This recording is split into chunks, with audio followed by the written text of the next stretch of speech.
ప్రశాంతంగా నిద్రపోయేందుకు నీంద్ యాప్లోకి అడుగుపెట్టండి. ఈ క్షణమే నీంద్ యాప్ను డౌన్లోడ్ చేసుకోండి.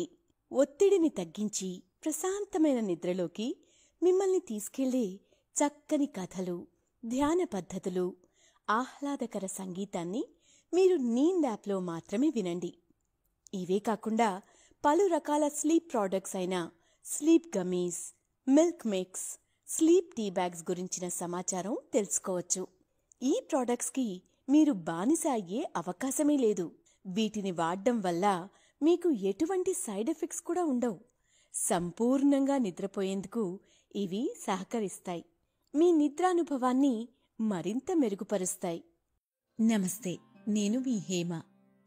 ఇప్పుడు రచయిత్రి అమృత పంపిన కీచక వధకి కారణమైన ఓ నమస్కారం గురించి చెప్పుకుందాం. మాయాజూతంలో ఓడిపోయిన పాండవులు తమ రాజ్యాన్ని పోగొట్టుకోవడమే కాదు, షరతు ప్రకారం 12 ఏళ్లు అరణ్యవాసం, 1 ఏడాది అజ్ఞాతవాసం చేయాలి అని మనకి తెలుసు.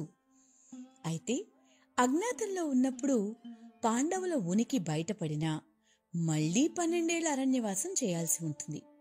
అలా చేస్తే ఇంకేముంది, తమ రాజ్యంపై హక్కులు పోగొట్టుకుంటారు. అందుకే పాండవుల అజ్ఞాతవాసాన్ని భగ్నం చేయడానికి దుర్యోధనుడు అనేక ప్రయత్నాలు చేశాడు. కాని దుర్యోధనుడు ఎత్తులను పాండవులు తిప్పికొట్టి విజయవంతంగా తమ అరణ్యవాసం పూర్తి చేశారు. అజ్ఞాతవాసం కూడా హాయిగా గడిచిపోయింది అని తేలిగ్గా చెప్పేస్తే తప్పైపోతుంది. ఎందుకంటే అజ్ఞాతవాసంలో చివరి నెలలో వాళ్లు పడిన పాట్లు అలాంటివి. ముఖ్యంగా ద్రౌపదీదేవి కష్టాలు సుందరాకాండలో సీతమ్మ పడిన కష్టాలతో సమానమైనవి. విరాటరాజు పాలించే మత్స్యదేశం అనుకూలమని భావించి అక్కడకు మారువేషాల్లో ఉన్న పాండవులకి, ద్రౌపదీదేవికి ఓ కిరాతకుడు పెద్ద సమస్య అయ్యాడు. అతని పేరు కీచకుడు. పేరుకి పరాక్రమవంతుడు, విరాటరాజుని మించిన ధీరుడు. కాని పరస్త్రీపై వ్యామోహం ఉన్న మరో రావణుడు. ఓసారి తన అక్కయిన విరాటరాజు భార్యకి నమస్కరించుకోవడానికి వచ్చాడు. తన చావు ముహూర్తం తానే పెట్టుకున్నాడు. అది ఎలాగో, అతన్ని వధించింది ఎవరో, అజ్ఞాతవాసాన్ని పాండవులు పూర్తెలా చేశారో వివరంగా తెలుసుకుందాం. దానికంటే ముందు వాతాపి జీర్ణం మంత్రాన్ని జపించుకుని, తిన్నది జీర్ణించుకుని నిద్రకి సిద్ధంగా ఉన్నారని ఆశిస్తూ ఇప్పుడు సౌకర్యవంతమైన స్థితిలోకి వెళ్దాం. మీకిష్టమైన రీతిలో పడుకుని అన్ని లైట్లను ఆఫ్ చేసి మీ కళ్ళు మూసుకోండి. నెమ్మదిగా గాలి పీలుస్తూ పూర్తిగా లోతైన శ్వాస తీసుకుని వదలండి. ఈ ప్రపంచాన్ని, ఇవాల్టి జ్ఞాపకాలను మెల్లగా పక్కకు నెట్టి నిద్రలోకి క్రమంగా జారుకునే సమయం ఇది. మరోసారి నెమ్మదిగా గాలి పీలుస్తూ లోతైన శ్వాస తీసుకుని మీ శరీరంలోని ఒత్తిడిని బయటికి వదిలివేయండి. ఇప్పుడు చెయ్యాల్సిందల్లా విశ్రాంతి తీసుకోవడం, సేద తీరడం, మునుపటి స్థితికి రావడం. మీరిప్పుడు మంచం మీద ఉన్నారు. రోజువారీ అలసట నుంచి మీ శరీరం విశ్రాంతి తీసుకుంటున్నట్లుగా మీకు అనిపిస్తుంది. కాళ్ల నుంచి మొదలుపెట్టి మీ అవయవాల్లోని ఒత్తిడిని ఒక్కొక్కటిగా బయటికి పంపించేయండి. మీకోసం అవన్నీ రోజంతా చాలా కష్టపడ్డాయి కాబట్టి వాటికి విశ్రాంతి తీసుకునే అర్హత ఉంది. ముందుగా మీ పాదాల్లో మొదలైన విశ్రాంతి అనుభూతి క్రమంగా మీ మోకాలి క్రింది భాగానికి చేరుతుంది. అక్కడి నుంచి మోకాళ్లలోకి ప్రవేశిస్తుంది. ఇప్పుడు మీ కాలి పై భాగాన్ని విశ్రాంతి తీసుకొనివ్వండి. ఈ విశ్రాంత అనుభూతి క్రమంగా మీ పొత్తి కడుపు నుంచి వెన్నెముక మీదుగా ఎగువ వీపు వరకు వచ్చి తర్వాత ఛాతీలోకి ప్రవహిస్తున్నట్లుగా గుర్తించండి. అక్కడి నుంచి మీ భుజాల్లోకి, తర్వాత చేతుల్లోకి, చివరగా వేలి కొనల వరకు వెళ్తున్నట్లుగా అనుభూతి చెందండి. ఆపై మీ మెడ, తల, ముఖం వరకు ఆ అనుభూతి ప్రవహిస్తుంది. ఇప్పుడు మీ శరీరం మొత్తం ప్రశాంతంగా, రిలాక్స్డ్గా, నిద్రకు సిద్ధంగా ఉంది. త్వరలో మీరు చక్కని నిద్రలోకి జారుకుంటారు. డ్రీమ్ ల్యాండ్లో ప్రశాంతంగా ప్రయాణిస్తారు. ఈ ప్రయాణం ఉదయం వరకు కొనసాగుతూ ఉంటుంది. నమస్కారం చేద్దామని వస్తే అది చావు ముహూర్తం ఎలా అవుతుంది? పైగా తన అక్కకే గదా నమస్కరించుకోవాలనుకుంది. కీచకుడు తప్పు ఏమిటసలు తెలుసుకుందాం. అరణ్యవాసంలో పాండవులు నేర్చుకున్న పాఠాలు మనం ఇప్పటికే ఎన్నో కథల్లో చెప్పుకున్నాం. వారికి ప్రతిరోజు సమస్యలు ఎదురైనా పాఠాలుగా నేర్చుకున్నారు. ఇప్పుడేమో అజ్ఞాతవాసంలో ఉన్నారు. అజ్ఞాతవాసం ప్రశాంతంగా కొనసాగిస్తూ మరో నెల రోజుల్లో ముగించుకుని హస్తినాపురానికి వెళ్లాల్సిన పాండవులు విరాటరాజు దేశంలో మారు వేషాల్లో మరో పేర్లతో హాయిగానే కొంతకాలం గడిపారు. ధర్మరాజు రాజుకి సలహాదారుడు, కంకభట్టుడు కాగా, భీముడు వంటల వలలుడిగా, అర్జునుడు నాట్యం నేర్పే బృహన్నలగా, నకులుడు గుర్రాలు చూసుకునే తాంత్రీపాలకుడిగా, సహదేవుడేమో పశువుల పోషకుడు తామగ్రంథిగా, ద్రౌపది విరాటరాజు భార్య అయిన సుదేష్ణకి దాసి సైరేంద్రిగా విరాటుడి కొలువులో చేరారు కదా. సుదేష్ణ రాణి తమ్ముడే కీచకుడు. ఆవిడ పెద్ద తల్లికి 105 మంది సంతానం. అందరూ కీచకులే. అయితే మొదటివాణ్ణి కీచకుడు అని, మిగతా వారిని ఉపకీచకులు అనేవారు. ఉపకీచకులు అన్న మాట వినేవారు అది మంచో చెడో వారికి అనవసరం అనుకున్న మూర్ఖులు. సరే, అజ్ఞాతవాసం ప్రశాంతంగా ఓ అర్ధ నెలలో ముగుస్తున్న సమయంలో విరాటుని బావమరిదైన కీచకుడు దేశ పర్యటనలో తన పరాక్రమం చూపించుకుని సింహబలుడు అనే పేరు సంపాదించుకుని తిరిగి మత్స్యరాజ్యంలోకి ప్రవేశించాడు. కీచకుడు మంచి అందగాడు, బలవంతుడు, కానని వివేకహీనుడు. ఈ దుర్యోధన దుశ్శాసన దుర్వినీత లోకంలో కామంతో తల్లి కౌగిల్ని కోరే కీచకులు ఎందరో. అదే మహాభారతం 6వ వేదం. మానభంగ పర్వంలో ద్రౌపదీదేవి నిర్వేదం. ఎందుకో తెలుసా? కీచకుడు అంత కామాంతుడు. తన అక్క సుదేష్ణ మందిరానికి వచ్చినవాడు యాదృచ్ఛికంగా ద్రౌపదిని చూశాడు. వీడికి బలగర్వం, సౌందర్య గర్వం ఎక్కువ. నిజానికి విరాటరాజు కొలువులో దండనాయకుడు ఇతడు. కీచకుడు ద్రౌపది అందానికి ఆశ్చర్యపోయి ఆమె వైపు నుంచి చూపులు మరల్చుకోలేకపోయాడు. మనసులో, ఆహా, మానవులెవరైనా ఇంతటి అందగత్తెను చూసి ఉంటారా? ఇంతటి అందాల రాశి మన్మధునికి కనిపిస్తే శివుణ్ణి జయించేవాడు కదా. 1000 కళ్ళు ఉన్న ఇంద్రుడు ఈమెను చూడకపోతే ఆ కళ్ళు పనికిరావు కదా. బ్రహ్మదేవుడు మన్మధుని 5 బాణాలు కలిపి సృష్టించాడేమో. మన్మధుడు కూడా విరహతాపంలో ఈమెను చూసి వేగిపోతాడేమో కదా. ఈ సుందరాంగి తల్లిదండ్రులు ఎవరో, అదృష్టవంతుడైన భర్త ఎవరో, ఆమె పేరు ఏమో, ఈమెను పొందే మార్గమేమో, తనతో పొందబోయే సుఖానికి నాకు సహాయపడేవారెవరో అని చూసిన వెంటనే ఆవిడ్ని పొందాలనే కాంక్షతో పరిపరి విధాలా ఆలోచించాడు. ద్రౌపదీదేవికి పరీక్షాకాలం కాకపోతే అప్పటి వరకు అరణ్యవాసంలో ఎందరో ఋషులకు కాత్యాయని దేవిలా కనిపించింది. ఇప్పుడు అజ్ఞాతవాసం చివరి రోజుల్లో వీడికి కామరూపిణిగా కనిపించడం ఏమిటి? మాసిన చీర ధరించిన సైరంధ్రిగా ఉన్న ద్రౌపది ఇతడి వికారపు చూపులకు అసహ్యించుకుంది. ఆవిడ మనసులో, నన్ను ఇలా ఇబ్బంది పెట్టి చూసే ఇతను ఎవరో, నన్ను ఇతని వంకర దృష్టి నుంచి రక్షించే దిక్కెవరో అనుకుని బెదురుతోంది. తెలియకుండా భయంతో చెమటలు పడుతున్న ద్రౌపదిని చూసిన కీచకుడు ఆవిడ చూపులను చూసి శృంగారం కోసం తప్పిస్తున్నదని, అతని అందం చూసి ఆమె వణుకుతోందని అపోహపట్టాడు. ఇంతలో సుదేష్ణ వచ్చినా పట్టించుకోకుండా ద్రౌపదీదేవిని మోహంతో తదేకంగా చూస్తున్నాడు. అక్కడ ఉండడానికి ఇబ్బంది పడిన ద్రౌపదీదేవి హడావిడిగా పనిపెట్టుకుని వెళ్ళిపోయింది. అప్పుడు అక్క సుదేష్ణను చూసి కీచకుడు 2 చేతులు చాచి నమస్కరించబోతూ, అక్కా, ఈ దాసెవరు? ఇంత అతిలోక సౌందర్యవతి ఉన్న నీ మందిరానికి ఇంతకాలం నేనెలా రాలేదు? వచ్చి ఉంటే తనని ఎప్పుడో నా వశం చేసుకునేవాడిని. నువ్వైనా చెప్పలేదు. ఇప్పటికైనా తన వివరాలు వివరించి నా మందిరానికి పంపు అని నమస్కరించాడు. ఆ నమస్కారం అక్క మీద గౌరవంతో పెట్టింది కాదు సుమా. మోహావేశంలో అక్కని ఏ కోరిక అడుగుతున్నాడో కూడా తెలియని, అదుపులేని మతి తప్పిన మనసుతో చేస్తున్న నమస్కారం. విషపూరిత బుద్ధితో పెట్టిన నమస్కారం. సుదేష్ణకి ఆ మాటలు వింటుంటే నోటి మాట రాలేదు. తమ్ముడా, ఆమె సైరంధ్రి. ఆమె 5 గంధర్వులకు భార్యనని, తనకి ఏ చిన్న హాని వచ్చినా ఈ గంధర్వులు ఊరుకోరని, కీళ్లు విరిచేదాకా నిద్రపోరు అని చెప్పింది. పరపురుషుడి సేవ చెయ్యననే షరతు పెట్టి నా దగ్గర పనిచేస్తోంది. అయినా నీ అంతఃపురంలో అతి సౌందర్యవంతులైన కాంతలుండగా ఈ నీరసాకార సైరంధ్రి ఎందుకు?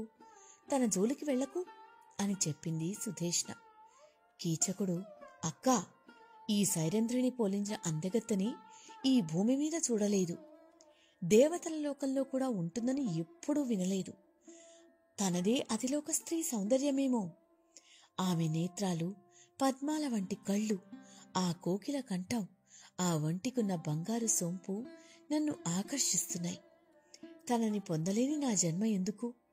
తనకి 5 భర్తలు ఉన్నా వారు గంధర్వులైనా నాకేంటి? నాకడ్డొస్తే నేను ఊరుకుంటానా? నా గురించి నీకు బెంగ ఎందుకు? ఏదో ఓ ఉపాయం వేసి తను నా వద్దకు వచ్చేట్టు చూడు అన్నాడు. వీడికి ఎలా చెప్పాలి? ఏం కీడు మూడుతుందో? వద్దన్నా వినేటట్టు లేడు. నేనేం చేసేది? నా శక్తి వంచన లేకుండా మరోసారి చెప్పి చూస్తాను అనుకున్న సుధేష్ణ, తమ్ముడా కీచక, పరస్త్రీ సాంగత్యం వలన నీ ఆయుష్షు, ఐశ్వర్యం, కీర్తి హరింపబడతాయని తెలియదా? ధర్మాత్ములు దీన్ని హర్షించరు. భర్తకు తెలిస్తే ప్రాణం మీదికి వస్తుంది. ఇతరులు చూస్తే పరువు పోతుంది. సాటి ఆడివారికి తెలిస్తే గౌరవం పోతుంది. బంధువులకు తెలిస్తే వంశనాశనం అవుతుంది. అలా క్షణక్షణం భయపడుతూ వ్యధతో ఉండే ఈ పరస్త్రీతో ఏం సుఖపడతావు? నీ రాణి కాని దానితో పొందు సుఖం సుఖమే కాదని అందరూ నీకు దూరంగా ఉంటారు. ఆమె భర్తలు గంధర్వులు. వాళ్ల చేతిలో నీవు మరణించవచ్చు. నీకు అంత గర్వం పనికిరాదు. ఆ దాసిని మర్చిపో. చెడు కాంక్ష, పరస్త్రీ వ్యామోహం వలన వినాశం తప్పదు. నీలాంటి బుద్ధిమంతులకు, ధీర పరాక్రమవంతులకు ఇది తగదు అంది సుధేష్ణ. అక్క చెప్పిన మాటలు విన్న కీచకుడికి అసహనం పెరిగింది. ఓ సుధేష్ణ, అక్క అని గౌరవిస్తుంటే ఏంటి నీ సూక్తులు? ఒక్క మాట చెప్తున్నాను విను. ఈ భూలోకంలో నన్నెదిరించి నిలువగల వీరుడు లేడు. నీ భర్తైనా సరే నా ముందు నోరు మూయాల్సిందే. నా బాహుబలంతో గంధర్వాదులను సంహరించగలను. నాకు బుద్ధి చెప్పడం మాని నా కోరిక తీర్చే మార్గం చూడు. ఏ చేత కాదా? ఓ, మరో స్త్రీ అందాన్ని నీ ముందు పొగుడుతూ ఉంటే తట్టుకోలేకపోతున్నావా అని వంకరగా మాట్లాడుతూ, ఇంతలో అక్క మొహం తిప్పుకుంటోంది అని గ్రహించి వంగి అక్క పాదాలకు నమస్కరించి, నీ తమ్ముడు కోరిక నువ్వు కాక ఎవరు తీరుస్తారు చెప్పు అని ప్రాధేయపడ్డాడు. పంతం దక్కించుకోవడానికి కాళ్లు పట్టుకున్న కీచకుడు కంఠం కూడా పట్టుకుంటాడు అనుకున్న సుధేష్ణకి ఏం చేయాలో తోచలేదు. మనసులో, ఇక వీడేం చెప్పినా వినడు. వీడికి ఆమెను జత చేస్తానని చెప్తే కాని నన్ను వదలడు, లేదా నన్ను నా భర్తని ఊరుకోడు. పోనీ ఆ పనే చేస్తాను. ఎలాగో ఆమె భర్తలైన గంధర్వులు తన కోసం వస్తే కీళ్లు విరిస్తే వాళ్ల చేతిలో వీడే చస్తాడు, లేకపోతే మన్మధుడి చేతిలో చస్తాడు. ఎలా అయినా వీడికిక చావు తథ్యం. నేను బయటపడాలి.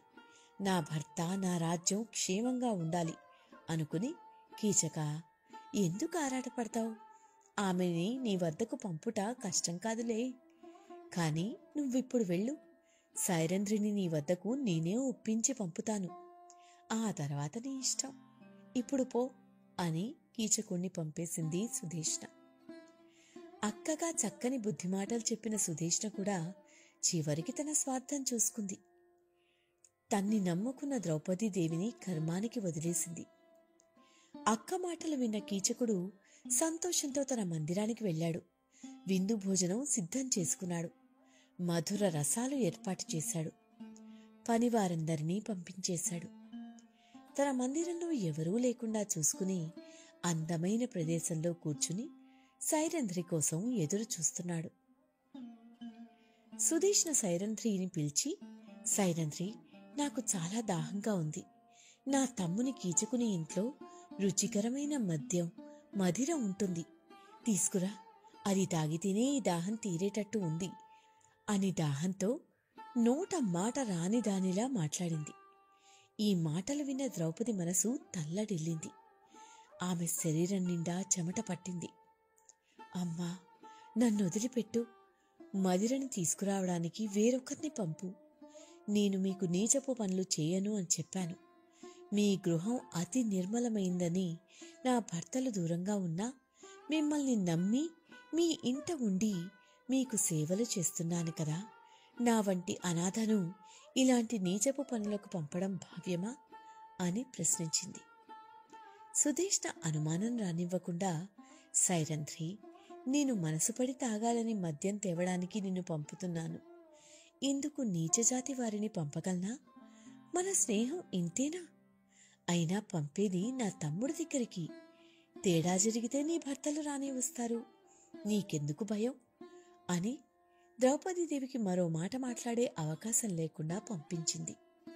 దేవుని మీద భారం వేసి ద్రౌపది కీచకుని ఇంటికి బయలుదేరింది. అంతఃపురం దాటి అడుగు బయటకు పెట్టిన ద్రౌపదీదేవి సూర్యుడికి నమస్కరించి, ఓ సూర్య భగవానుడా, నాకు ఈ కీచకుని వలన ఎటువంటి ఆపద కలగకుండా కాపాడు అని ప్రార్థించింది.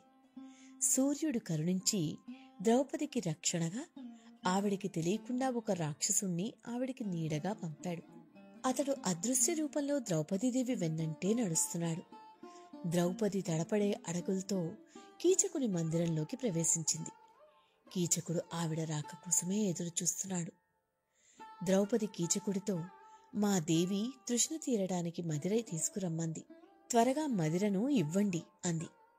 కీచకుడు, మీ దేవి తృష్ణను తీర్చాలంటే నా తృష్ణ తీర్చాలిగా అన్నాడు. ద్రౌపది, ఆలస్యమైతే మా దేవి కోపగించుకుంటుంది. త్వరగా మదిరను ఇవ్వండి అని ప్రార్థించింది.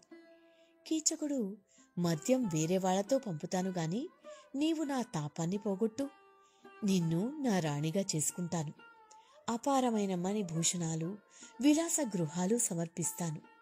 నా భార్యలను నీకు దాసులను చేస్తాను అంటూ కీచకుడు రావణుడు సీతమ్మకి ఏ రాజభోగాలు కట్టబెడతానన్నాడో అలాంటివే ఇస్తానని ఆశపెట్టే ప్రయత్నం చేస్తూ ద్రౌపదీదేవిని పట్టుకోబోయాడు. అంతలో ద్రౌపదికి రక్షగా ఉన్న రాక్షసుడు ఆమెలోకి ప్రవేశించాడు. అంత బలవంతుడైన కీచకుణ్ణి ఆవిడ బెదిరించి కొట్టి బయటికి వచ్చింది. కీచకుడు ఆ తిరస్కారం సహించలేక ఆవిడ వెంట పడ్డాడు. ద్రౌపది పరిగెత్తి రక్షణ కోసం విరాటుని కొలువులోకి ప్రవేశించింది. కీచకుడు కూడా ఆవిడ వెంట కొలువులోకి ప్రవేశించి ఆవిడ జుట్టు పట్టుకుని లాగి కింద పడేశాడు, తన్నాడు. అప్పుడు ఆవిడలో ఉన్న రాక్షసుడు కీచకుణ్ణి తిరిగి కొట్టి లాగి కింద పడేశాడు. కీచకుడు ఆడదాని దెబ్బకు అవమానంతో దూరంగా నిలబడ్డాడు. సభలో ఉన్న జనాలు, రాజు, మంత్రులు మౌనంగా చూస్తున్నారే కాని ఎవ్వరూ ఒక్క మాట మాట్లాడలేదు. ఒక్కడు మాత్రం క్రోధంతో ఊగిపోయాడు. ఆ సమయంలో ధర్మరాజు రాజు పక్కనే ఉన్నాడు.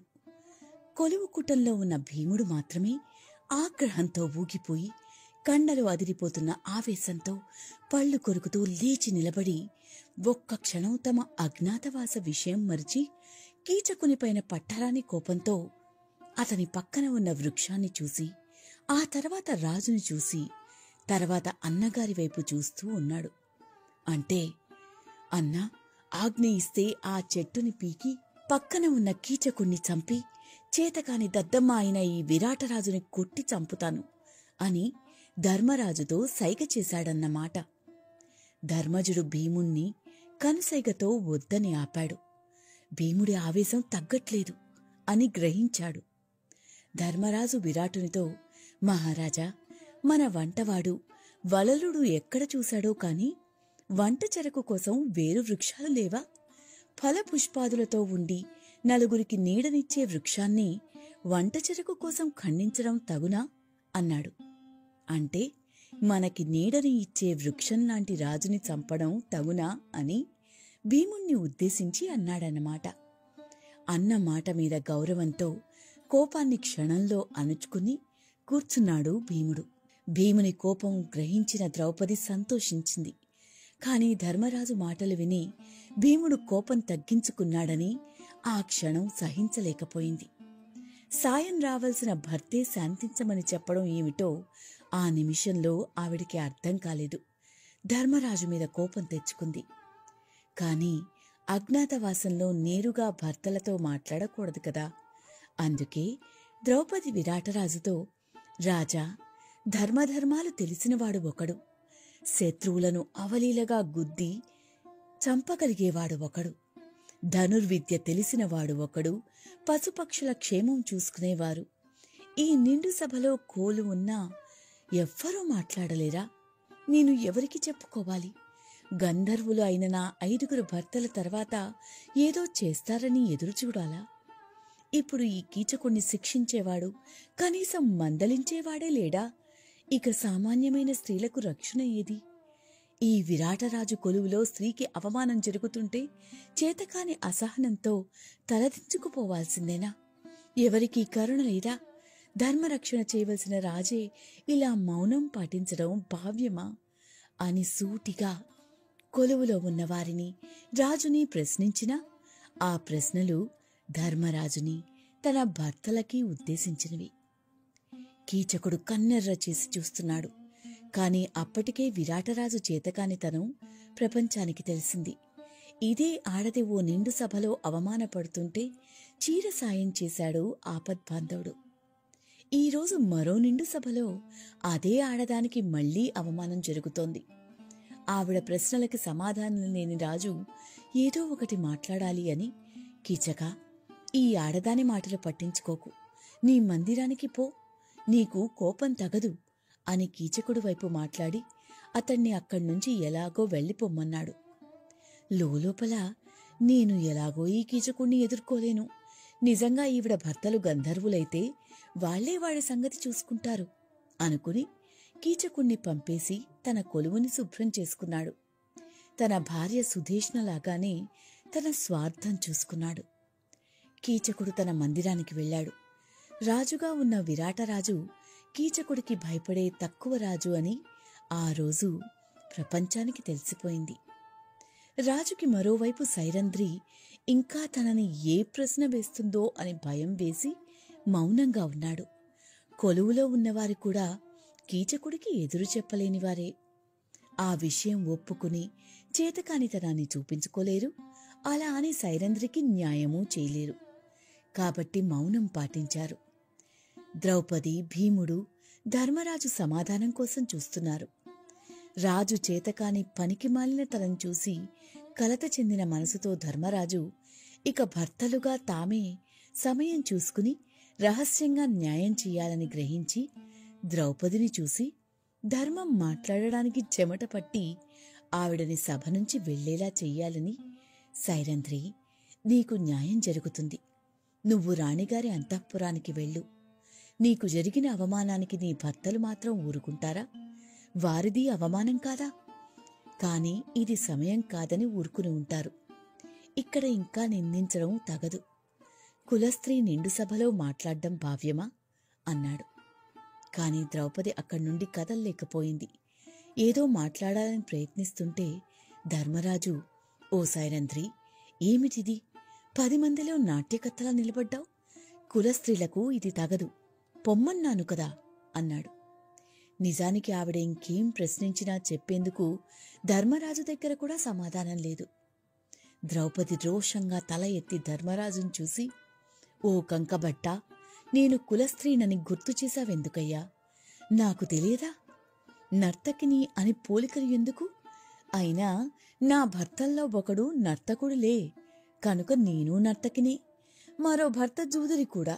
నన్ను ఈ పరిస్థితికి తెచ్చిన జూదరి భార్యను కాబట్టి గౌరవ మర్యాదలు తెలియవులే అంటూ తన ఆక్రోశాన్ని బయటికి చెప్పుకుని కన్నీరు కారుతున్న కళ్లతో సభ నుండి వెళ్ళిపోయింది. ధర్మరాజుకి ఆవిడ బాధ అర్థమైంది.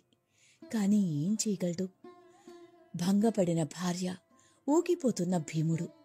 ఆవేశంలో ఉన్నవారు ఎవరో బయటపడితే అజ్ఞాతవాసం భంగంతో పాటు ఎక్కువ మాట్లాడితే ప్రశ్నించే రాజు, కీలుబొమ్మలుగా కూర్చున్న సభలో పెద్దలు, ఆవేశంతో కన్నెర్ర చేసి ఇప్పటిదాకా నించున్న కీచకుడు, ఇల్లాలిని ఓదార్చలేని పరిస్థితి. ఆవిడ ప్రశ్నల్లో న్యాయం ఉన్నా ధర్మం నిలబెట్టలేని చేతకాని సమయం. తమ్ముడి ఆవేశం అణచాలి, భార్యని అక్కడ్నుంచి పంపించాలి. కాని పెద్దవాడు కాబట్టి మౌనం పాటించకుండా మాట్లాడాలి.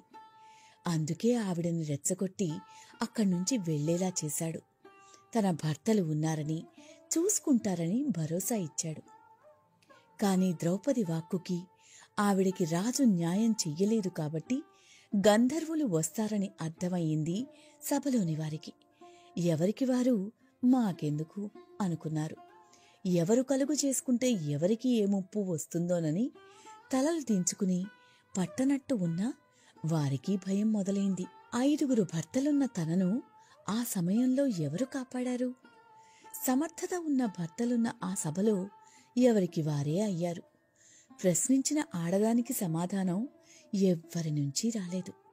అందరూ ఉన్నా బయటపడలేక, ఎవ్వరికీ తన గోడు పూర్తిగా చెప్పుకోలేక, తనను అవమానించిన వాడిని ఏమీ చెయ్యలేక, ఓదార్చేవారు లేకపోగా సభ నుంచి ధర్మరాజే వెళ్ళిపోమ్మన్న అవమానం ద్రౌపదీదేవిది. రావణులు, కీచకులు రాజులైతే, సైంధవులే ప్రతి కథానాయకుడి పేరు అయితే తీరేనా అశోకవనంలో సీతమ్మ కష్టాలు, నిండు సభల్లో ద్రౌపదీదేవి శోకాలు? ద్రౌపదీదేవిని ఓ పథకం ప్రకారం కీచకుడి ఇంటికి మదిరకు పంపిన సుధేష్ణకు తన బాధ చెప్పుకోవడానికి ఆమె మందిరానికి వెళ్ళింది ద్రౌపది. సుధేష్ణ ద్రౌపదిని చూసి కంగారు నటిస్తూ, సైరంధ్రి, ఎందుకిలా ఉన్నావు? నిన్ను ఎవరేమన్నారు? ఏం జరిగిందో చెప్పు, వారి అంతు చూస్తాను అంది. ద్రౌపది నిర్వేదంతో, అమ్మా, అన్నీ తెలిసి కూడా ఇలా అడిగితే ఏం చెప్పగలను? నీవు కీచకుని ఇంటికి మదిర కోసం పంపావు. అతను నన్ను పట్టుకోవడానికి ప్రయత్నించాడు.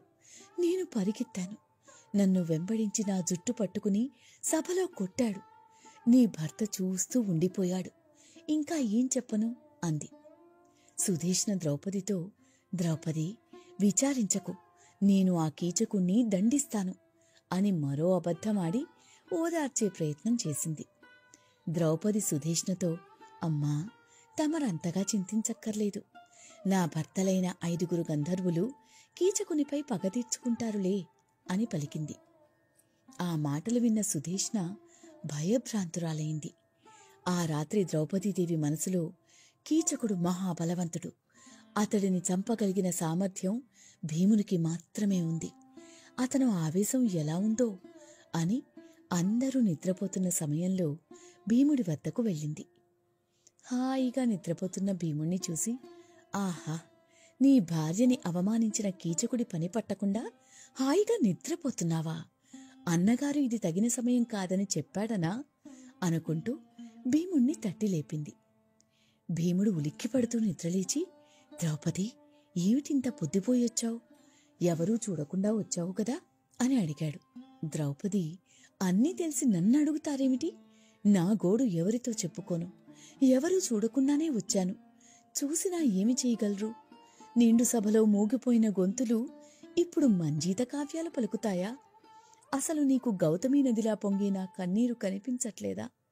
నన్ను మోహించి అనరాని మాటలాడి నన్ను అవమానించిన కీచకుడు నాపై మోజుపడ్డాడు. కామకాంక్షతో రగిలిపోతున్నాడు. ఎప్పుడు వచ్చి ఏం చేస్తాడో తెలీదు. నా భర్తలైన గంధర్వులు నిన్ను హతమార్చగలరు, జాగ్రత్త అన్నాను. ఆ మాటలింక మర్చిపోవాల్సిందేనా? అలనాడు కురుసభలో దుశ్శాసనుడు నన్ను అవమానించాడు. అడవిలో సైంధవుడు అవమానించాడు. ఈనాడు విరాటుని కొలువులో కీచకునిచే అవమానించబడ్డాను. ఈ అవమానాలు నాకు కొత్త కాదు. స్త్రీ ఆర్తనాదం విన్నా, గోమాత అరుపు విన్నా రక్షించడం వీరుల ధర్మం. నేను ఇలా విలపిస్తుంటే ధర్మరాజు చూస్తూ ఎలా ఊరకనే ఉన్నాడు? నువ్వు హాయిగా ఎలా నిద్రపోగలిగావు? ఇవన్నీ నీకు హర్షించే హరీష హర్షనాదాలా అని ప్రశ్నించింది. భీముడు, ద్రౌపది, కీచకుడు నిన్ను అవమానించడం చూసిన నన్ను ధర్మరాజు అడ్డుకోకపోతే విరాటునితో సహా కీచకుణ్ణి అతని సైన్యాన్ని హతమార్చేవాడినే. కాని అజ్ఞాతవాస భంగమైతే మరలా ఇంకెన్ని హేమంతాలు అరణ్యవాసాల్లో అజ్ఞాతవాసాల్లో గడుపుతూ ఉండాలో కదా. దీనికంతా కారణం నీవని నేనని అందరూ మనల్ని నిందిస్తారు. మరో కొద్ది రోజుల్లో మన రాజ్యానికి వెళ్ళి హాయిగా ఉమాశంకరుల్లా విహరించబోయే మనకి ఈ నింద అవసరమా? కనుక మనల్ని ఆపిన ధర్మరాజును నిందించవద్దు. సమయం మించిపోలేదు. కీచకుణ్ణి చంపి నీకు ఆనందం కలిగిస్తాను. అదెంత పని? కాని అది బహిరంగంగా జరగరాదు. రహస్యంగా చెయ్యాలి కదా. అయితే నువ్వు భయపడకుండా ఉండాలి అన్నాడు. ఎవరికీ భయపడలేదు. అత్తగారు కుంతిని చూసి కాని భర్తలైన మిమ్మల్ని చూసి కాని భయపడలేదు. కాని ఒక స్త్రీ అయ్యుండి చెయ్యరాని పనిచేసిన సుదేష్ణుని చూసి భయం కలుగుతోంది. మూర్ఖుడైన కీచకుని వలన జరిగిన అవమాన భారంతో భయంగా ఉంది. ఇప్పుడు నీవు భరోసా ఇస్తుంటే తేలిగ్గా ఉంది. ధర్మరాజుని నిందించడం నాకు మాత్రం ఇష్టమా? అతని గాంభీర్యం, కరుణ, నిత్య సత్యవ్రతం మరెవరికి లేవని మహాత్ముడని నాకు తెలీదా? ఇప్పుడు ఓ చీము రోషం లేని రాజు పక్కన ఉండడం ఎంత బాధాకరం. బకాసురుడు, జరాసంధుడు మొదలైన రాక్షసులను చంపిన నీలాంటి వీరుడు కట్టెలు కొట్టడం, వంటలు చేయడం ఎంత బాధాకరం. పరమేశ్వరుణ్ణి మెప్పించి పాశుపతాన్ని సంపాదించిన అర్జునుడు పేడి రూపంలో నాట్యం నేర్పుతుంటే ఎంత బాధాకరం. అత్యంత సుందరాంగుడు, అరివీర భయంకరుడు అయిన నకులుడు ఊడిగం చేయడం ఎంత బాధాకరం.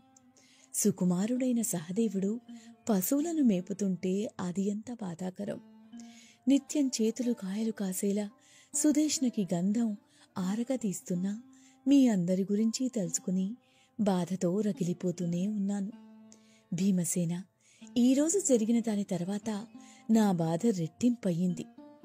కీచకుణ్ణి వధించకపోతే నాకు మనశ్శాంతి లేదు అని చేతులు జోడించి అంజలి ఘటించింది. భీముడు, ద్రౌపది, నీవింతగా చెప్పే పని లేదు. రేపటి రోజున కీచకుడికి నా చేతిలో చావు మూడింది. కీచకుడు మళ్లీ వస్తే అతని కోర్కె అంగీకరించినట్లు నటించి అతన్ని ఒంటరిగా నర్తనశాలకు రమ్మని చెప్పు. అక్కడ నేను చూసుకుంటాను. సరే, ఇక నిశీధి తగ్గి ఆకాశంలో అనురాధలు పోయే సమయం అవుతోంది. నీ ముఖంలో హాయి సుష్మితలు పొంగని, నీ మనసుతో ధైర్యం నిండని అని వెళ్ళమన్నాడు. మరునాడు ఉదయమే కీచకుడు కామంతో రగిలిపోతున్న రావణుల్లా నిద్రలేచాడు. ద్రౌపది మీది కోరిక కలిగింది. చక్కగా అలంకరించుకున్నాడు. ద్రౌపది కోసం సుదేష్ణ అంతఃపురానికి వెళ్ళాడు. సైరంధ్రిని చూడగానే అతని మనసు చలించింది. ధైర్యాన్ని వివేకాన్ని కోల్పోయి ఆవిడకు దగ్గరగా వచ్చాడు. ఒకవైపు భయంతో వణుకు వస్తున్నా భీముడు చెప్పిన మాటలు గుర్తు తెచ్చుకుని అతన్ని చూసి చూడనట్లు నటించింది ద్రౌపది. కీచకుడు ద్రౌపదితో, ఓ సైరంధ్రి, ఈ తిరస్కారం ఏమిటి? నేనంటే ఇష్టం లేదా? అసలు మగాళ్ళంటేనే ఇష్టం లేదా? నా సంపదలు నీకు తెలీదా? నిన్న సభలో నా వీరత్వం చూడలేదా? నిన్ను చెరబట్టిన విరాటరాజు నన్ను అడ్డు చెప్పేవాడు కాదు. ఇక జనాలకి అసలు రాజుని, దిక్కుని నేనే. కాని సభలో నీ సున్నితత్వాన్ని ఆస్వాదించడం ఎందుకని ఆగాను అంటుండగా ద్రౌపది, కీచగా, నీలాగే ఎదుటివారు మనసు పారేసుకుంటారు కదా. మీరు పురుషులు కనుక బయటపడతారు. కాని మగువలు అలా కాదు. కనుక రహస్యంగా కలుసుకుంటే నీ కోరిక తీరగలదు. ఈరోజు ఒంటరిగా నర్తనశాలకు రా అని మనసు నిండా అతనిపై విషం పెట్టుకున్న, అమృతాలు పూసుకున్న మాటలతో ఎంతో కష్టంగా ఉన్నా అతనికి ఇష్టమైన మాటలు మాట్లాడింది. కీచకుడు, ఓ సైరంధ్రి, ఇదే నేను వినాలనుకున్నది. నీ మాట మీద ఉండు, ఒంటరిగానే రాత్రికి వస్తాను అని వెళ్ళిపోయాడు. కీచకుడు వెళ్ళిపోగానే ద్రౌపది వంటశాలకు వెళ్ళింది. భీమునితో, నేను నా పని పూర్తి చేశాను, ఇక మీ పనే మిగిలి ఉంది అని చెప్పింది. ద్రౌపది, వాడు నర్తనశాలకు తప్పక వస్తే నా చేతిలో హతం అయినట్టే. ఇక నీవు నిశ్చింతగా ఉండు అని హామీ ఇచ్చాడు. భీముని ఆవేశం చూసి ద్రౌపది భయపడింది. భీమసేన, కోపావేశంలో గుట్టురట్టు చేయకు. వాడు ఎదిరించి నిలబడినా ఇది రహస్యంగా చేయాలని గుర్తుంటుందిగా అని అజ్ఞాతవాసాన్ని గుర్తుచేసి సుదేష్ణ దగ్గరికి వెళ్ళిపోయింది. కీచకుడు ఉద్యానవనంలో విహరిస్తూ అస్తమించని సూర్యుణ్ణి నిందించాడు. తన కోసం బ్రహ్మ రాత్రి కాకుండా పగలే ఉంచాడని అనుమానపడ్డాడు. ఎట్టకేలకు సూర్యుడు అస్తమించాడు. చంద్రోదయం అయింది. భీముడు ఒక చీరను చుట్టుకుని నర్తనశాలకు బయలుదేరాడు. ద్రౌపది భీముణ్ణి అనుసరించింది. కీచకుడు మద్యం సేమించి మత్తుగా నర్తనశాలను చేరుకున్నాడు. నర్తనశాలలో ఒక పక్కగా పాన్పు మీద భీముడు పడుకున్నాడు. ద్రౌపది పక్కనే కనపడకుండా దాక్కుంది. మంచం మీద పడుకున్న భీముణ్ణి చూసి పిచ్చివాడై తన చేతిని ఆ చెయ్యపై వేశాడు కీచకుడు. భీముడికి పట్టరాని కోపం వచ్చింది. కీచకుడు, సైరంధ్రి, నీకోసం ఎన్నో కానుకలు తెచ్చాను. ఇంతవరకు నా కోసం వచ్చే స్త్రీలు నాకు కానుకలు సమర్పించేవారు. నన్ను చూసిన స్త్రీలు మరొకరిని కన్నెత్తి చూడరు తెలుసా? నా కోసమే తప్పిస్తారు. అలాంటిది నేను నీకోసం తప్పిస్తున్నాను. నీ భర్తలు ఇవ్వని సుఖం ఇస్తాను అన్నాడు. భీముడు, నా శరీరానికి నీ శరీరం తగిలినప్పుడు కలిగే అనుభూతి తెలుసుకుంటావులే. నన్ను తాకిన నీకు మరొకరిని తాకే పని ఉండదులే. నన్ను తాకిన ఫలితం అనుభవిస్తావులే అని స్త్రీ గొంతుతో జవాబు ఇచ్చి తటాలను పైకి లేచాడు. కీచకుని తల పట్టుకుని వంచాడు. కీచకుడు సైరంధ్రి భర్త గంధర్వుడు వచ్చాడు అనుకున్నాడు. భీముణ్ణి పట్టు విడిపించుకుని కింద పడవేసి మోకాళ్లతో అదిమాడు. ఇద్దరి మధ్య భయంకర యుద్ధం సాగింది. ఒకరిని మించి ఒకరు పోరాడుతున్నారు. భీముడు ఎవ్వరికీ అనుమానం రాకుండా మౌనంగా యుద్ధం చేస్తున్నాడు. క్రమంగా కీచకుని బలం తగ్గిపోయింది. భీమసేనుడు కీచకుని ఉదర భాగంలో భయంకరంగా పొడిచాడు. ఆ దెబ్బకు కీచకుడు విలవిలా తన్నుకున్నాడు. కీచకుణ్ణి దారుణంగా చంపాలనుకున్న భీముడు కీచకుని తలని, కాళ్లను, చేతులను మొండెల్లోకి కలిపి నేల మీద వేసి పొర్లించి నలిపి మాంసం ముద్దగా చేశాడు. కీచకుడు మరణించాడు. భీముడు ద్రౌపదిని పిలిచి కీచకుని శవాన్ని చూపించాడు. ద్రౌపది ఆనందంగా చూసింది. భీముడు వంటశాల వైపు వెళ్ళిపోయాడు. తన శరీరాన్ని శుభ్రంగా కడుక్కున్నాడు. తన శయ్యపై కూర్చున్నాడు. ద్రౌపది తన భర్త క్షేమంగా చేరుకున్నాడని చూసుకుని అక్కడ ఉన్న కావలి వాళ్లను పిలిచి, నా భర్తలైన గంధర్వుల వలన ఇతను ఎలాంటి దుర్గతి పాలయ్యాడో చూడండి అని పెద్దగా అరుచుకుంటూ కేకలేసింది. అందరూ నర్తనశాలలోకి ప్రవేశించారు. కావలి వాళ్ల అరుపులు విని ఉపకీచకులు అక్కడికి చేరుకున్నారు. అక్కడ మాంసపు ముద్దలా పడి ఉన్న కీచకుని చూసి పెద్దగా దొర్లుతూ ఏడ్చారు. ఇంతలో వారి బంధువులు కూడా అక్కడికి వచ్చారు. వారిలో వారు, ఎన్నో చావులు చూశాం కానీ ఇలాంటి వింత చావు చూడలేదు. అసలు వీడికి చేతులేవి, కాళ్ళేవి? గంధర్వులు ఇలాగే చంపుతారేమో. ఎందరినో యుద్ధభూమిలో జయించిన సింహాబలుని బలం ఎందుకూ పనికి రాలేదు కదా అనుకున్నారు. ఉపకీచకులు, ఎంతసేపు ఏడ్చినా పోయినవాడు తిరిగి వస్తాడా, ఇతనికి అంత్యక్రియలు చేయాలి అనుకుని ద్రౌపదిని చూసిన ఉపకీచకులు కోపంతో రెచ్చిపోయారు. తమ అన్న మరణానికి కారణం ఆవిడే అని ఒక్కసారిగా ద్రౌపది మీదికి దూకి ఆవిడ చేతులు వెనక్కి విరిచికట్టి, దీనివలనే దీని అన్నం చూసే కీచకుడు మరణించాడు, ఈమె ఇక బ్రతకకూడదు, అన్న శవంతో చేర్చి కాల్చివేయాలి అని నిర్ణయించారు.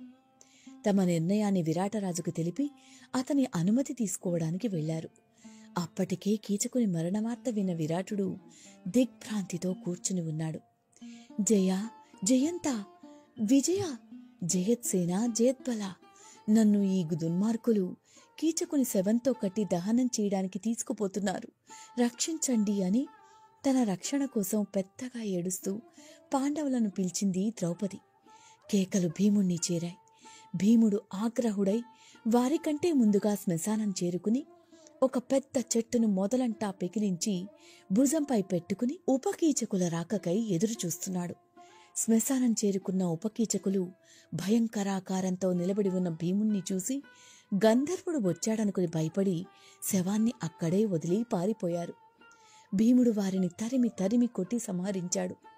తరువాత ద్రౌపదిని విడిపించి సుదేష్ణ మందిరానికి చేర్చి తాను వడివడిగా వంటశాల చేరుకున్నాడు. 105 మంది కీచకుల మరణవార్త విన్న విరాటుడు తన భార్య సుదేష్ణ భయపడ్డారు. సుదేష్ణ, ఈ సైరంధ్రిని ఎలాగైనా ఇక్కడి నుంచి బయటకు పంపు. ఆమె ఇక్కడ ఉంటే మగవాళ్లు ఆమె పక్కకు పోతేనే ప్రమాదంలో చిక్కుకుంటున్నారు. ఆమె ఇక్కడ ఉంటే మరింత అనర్థాలు వస్తాయి అన్నాడు. శవాన్ని తాకిన మైల పోవడానికి ద్రౌపది సచేల స్నానం చేసింది. సుదేష్ణ మందిరానికి చేరడానికి వీధుల్లో నడిచి వస్తుండగా ప్రజలు ఆమెను చూసి భయభ్రాంతికి లోనయ్యారు. వంటశాలను సమీపించిన ద్రౌపది ఎవరికీ అర్థం కాకుండా, కీచకుల బారి నుండి నన్ను రక్షించిన నా గంధర్వపతికి నమస్కరిస్తున్నాను అన్నది. భీముడు కూడా అలాగే ఎవరికీ అర్థం కాకుండానే, ఆపదలో ఉన్న భార్యను రక్షించడం భర్త కర్తవ్యం కదా, దానికి పొగడ్త ఎందుకు అన్నాడు. ఆవిడ మిగిలిన అంతఃపుర కాంతలతో చేరి సుదేష్ణ మందిరంలో ప్రవేశించింది. సుదేష్ణ ఆమెను సాదరంగా ఆహ్వానించి తన పక్కన కూర్చోబెట్టుకుని, సైరంధ్రి, నీవు చక్కని దానవు. కాని మగవాళ్లు ఏమాత్రం నిగ్రహం లేని వాళ్లని విరాటరాజు భయపడుతున్నాడు. నీ భర్తలైన గంధర్వులు నిన్ను చూసినంతనే మగవాళ్లను హతమారుస్తున్నారని విరాటరాజు భయపడుతున్నాడు. నిన్ను నువ్వు కోరిన చోటికి పంపమని తన మాటగా నీకు చెప్పమన్నాడు అంది. ద్రౌపది, అమ్మా సుదేష్ణ, ఇక 13 రోజులు మాత్రం నన్ను ఎప్పట్లా మీ ఇంట ఉండనివ్వండి చాలు. అంతటితో నా వ్రతం పూర్తవుతుంది. ఆ తర్వాత నా భర్తలు మీకు కనిపించి మీ కోరిక తీరుస్తారు. వారు దయామయులు, పరోపకార పరాత్పరులు. వారికి ఉపకారం చేసిన విరాటునికి వారు ప్రత్యుపకారం చేయడానికి ప్రయత్నిస్తారు అని వేడుకుంది. ద్రౌపది మాటలకు చలించిన సుదేష్ణ, సైరంధ్రి, నీ వ్రతం పూర్తయ్యే వరకు నా ఇంట ఉండవచ్చులే. అయితే నా భర్తను కుమారుణ్ణి రక్షించు. నీవు ఇక అంతఃపురం దాటి రావద్దు అని చెప్పింది. అలా కీచకుడి కథ ముగిసింది. చంపింది భీముడైనా ఎవరో గంధర్వులు వచ్చి కీచకులందర్నీ చంపారని మత్స్యదేశం నుంచి హస్తినాపురం వరకు వార్త పాకింది. అది చేసింది పాండవులే అని దుర్యోధనుడికి తెలిసినా అప్పటికే అజ్ఞాతవాసం పూర్తయింది. అజ్ఞాతవాసం పూర్తయిన తర్వాత తమ అసలు రూపాల్లోకి వచ్చిన పాండవులు విరాటరాజు కూతురైన ఉత్తరని అర్జునుడికి కొడుకైన అభిమన్యుడికి ఇచ్చి వివాహం జరిపించారు. ఆ తర్వాత హస్తినకు చేరుకున్నారు. పాండవులు యుద్ధం అనివార్యమైంది. ధర్మం గెలిచింది. యుద్ధం ముగిసే సమయానికి ఉత్తర గర్భంలో పిండంపై బ్రహ్మాస్త్రాన్ని ఉపయోగించిన అశ్వత్థాముడికి పట్టిన గతి మనం ఈ మధ్య అశ్వత్థాముడి కథలో తెలుసుకున్నాం. పాండవులు ధర్మరాజ్యం స్థాపించారు. 36 ఏళ్ల తర్వాత గాంధారి శాపానికి ఏం జరిగిందో మనం గాంధారి కథలో తెలుసుకున్నాం. ధర్మరాజు తర్వాత ఉత్తర గర్భాన పుట్టిన పరీక్షిత్ మహారాజు అయి కలియుగం మొదలయ్యేంత వరకు హస్తినాపురాన్ని ధర్మంతో పాలించాడు. అదండి విరాట పర్వంలో పాండవులకి మనకి మాత్రమే తెలిసిన గంధర్వులు చంపిన కీచక వధకి సంబంధించిన విశేష ఘట్టం. శుభరాత్రి.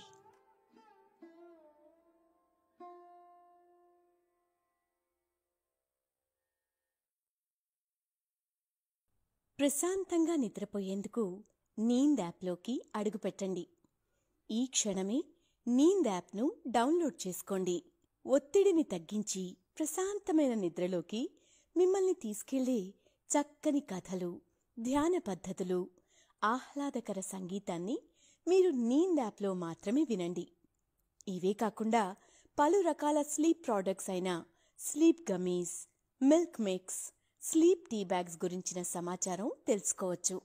ఈ ప్రోడక్ట్స్కి మీరు బానిస అయ్యే అవకాశమే లేదు.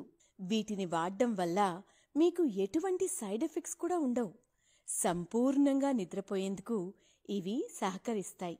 మీ నిద్రానుభవాన్ని మరింత మెరుగుపరుస్తాయి.